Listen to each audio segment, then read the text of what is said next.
దాన్ని పక్కన పెట్టి మనం మళ్ళా ఒక 30 సంవత్సరాలు వెనక్కిపోయినట్టు మనము ఫీల్ అవుతాం. ఇంకా గేమ్స్ లాంటివి, స్పోర్ట్స్ అంటే ఏదైనా దాన్ని మనము స్పోర్టివ్గా తీసుకోవాలి. ఒకటి ఇప్పుడు ఈ వయసులో అంటే దాదాపు నాకు ఇప్పుడు 54 సంవత్సరాలు. నేను గమనించింది ఏమంటే ఆల్ ఇండియా లెవెల్లో మనం పోయి పార్టిసిపేట్ చేయడం గొప్పతనం. It is very privilege. రెండవది అక్కడ పోయి మనం పార్టిసిపేట్ చేసి మనము కర్నూలు జిల్లా పేరు అక్కడ తెచ్చినామంటే అది ఇంకా ముఖ్యం. రెండవది ఇప్పుడే సురేంద్రన్న మాట్లాడుతూ సారు స్పోర్ట్స్కి వినలేని సేవ చేశారు. నిజమే అది. నేను అది కడప టౌన్ నాకు మేము స్పోర్ట్స్ చేస్తున్నప్పుడు మాకు ఎవరు హెల్ప్ చేస్తుంది కాదు. నిజంగా చెప్తున్నా ఫ్యాక్ట్.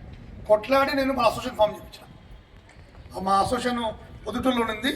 వాళ్ళు ఎప్పుడు పట్టించుకునేవాడు కాదు మాకు అథ్లెటిక్ అసోసియేషన్. లాస్ట్ మేము అదే విధంగా సీనియర్ అథ్లెట్స్ అయిపోయి అసోసియేషన్ ఫామ్ చేసి మీట్లు పంపించేవాళ్ళు. మీట్ జరిపాం కూడా.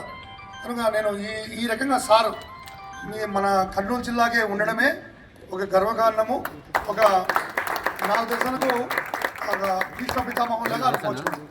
ఎందుకంటే ఆ ఎంకరేజ్మెంట్, ఆ సపోర్ట్ అనేది లేకుంటే చాలా వరకు చేయలేము. మనం ఇప్పుడు వయసు చేసుకొని యంగ్లో ఉండే వాళ్ళకు అలాగా డబ్బులు ఏముండవు.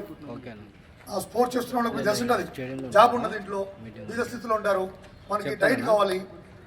నాకు బాగా గుర్తుంది, నాకు రోజుల్లో మేము డైట్ కోసం మేము నమ్మరో ఇంట్లో కూరగాయల డబ్బులు ఇస్తే ₹1 ₹2 దొంగతనం చేసుకొని ఆ కూరగాయల రేటు పెంచి అది ఇక్కడ వాడుకుంటాం. నిజం చెప్తున్నా, నాకు అది గుర్తుంది సార్. నాకు అది బాగా గుర్తుంది. ఆ రోజు ఇంట్లో ఎంత డబ్బులు ఇస్తారు ఆ రోజు.